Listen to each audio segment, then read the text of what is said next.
David Phelps sat serenely in a softly lit room, his hands cradled on the chair's armrests.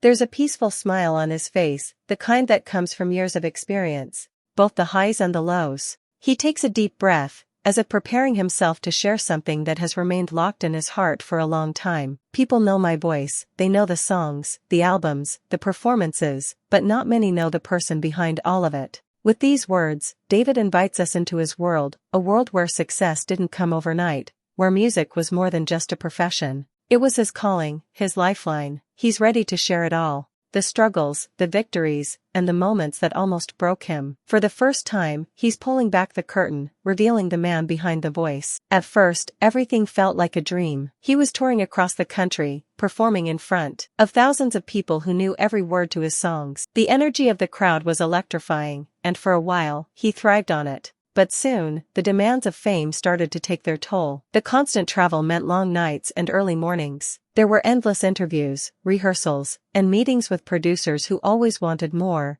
albums, more performances, more of him. Slowly, the joy of music started to feel like an obligation. Then there was the loneliness. He was surrounded by fans, yet he had never felt more alone. While the world saw a man living his dream, they didn't see the sacrifices behind it. Missed family gatherings, birthdays spent in hotel rooms, friendships that faded because he was always on the road. He would scroll through his phone, seeing pictures of loved ones celebrating milestones without him, and wonder if this was the price of success. Worst of all, doubt began creeping in. Was he still singing because he loved it? Or was he just trying to meet the expectations placed on him? The industry had a way of making even the most passionate artists feel like they weren't enough, no matter how well he performed. There was always pressure to be better, to stay relevant. One night, after a particularly exhausting show, he sat alone in his dressing room, staring at his reflection. The applause was still ringing in his ears, but it felt hollow. He barely recognized the person in the mirror. For the first time in his life, he asked himself, "Is this really what I want?" And for the first time, he didn't know the answer. David Phelps had spent years chasing the spotlight, but now he found himself running from it. The exhaustion, the loneliness, the endless cycle of performances, it had drained him. For the first time, he considered walking away from it all. Then, one evening, everything came to a head.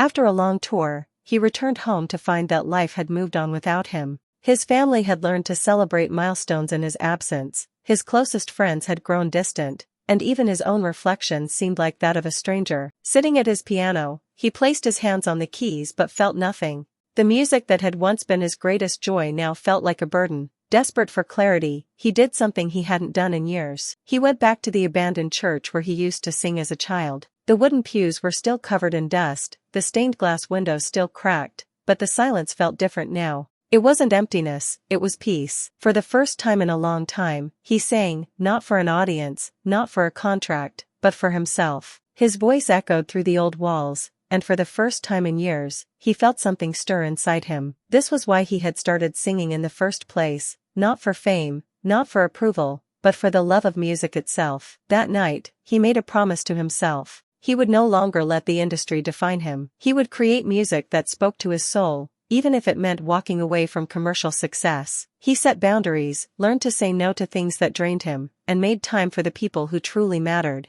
As David Phelps reflects on his journey, he realizes that success was never about the number of albums sold or the size of the crowds he performed for. It was about the lives he touched, the emotions he evoked, and the stories he told through his music. There was a time when he believed that fame was the ultimate goal, that standing on the biggest stages meant he had made it. But now, he understands that true success is measured differently. It's in the letters from fans who say his songs helped them through their darkest days. It's in the young singers he mentors, reminding them that their voices are valuable even if the industry tells them otherwise. It's in the moments of stillness when he sits with his family, knowing he made the right choice by finding balance. David has no regrets. Every struggle, every rejection, every moment of doubt led him to this point. He's no longer chasing approval, he's embracing his purpose. Music was never just about entertainment for him. It was a way to heal, to inspire, and to connect. As he looks ahead, he no longer worries about charts or awards. Instead, he focuses on creating songs that matter. Whether it's on a grand stage or in the quiet of his home, he knows his voice will continue to tell stories long after he's gone. At the end of the day, it was never about the stage, it was about the song that lived within me.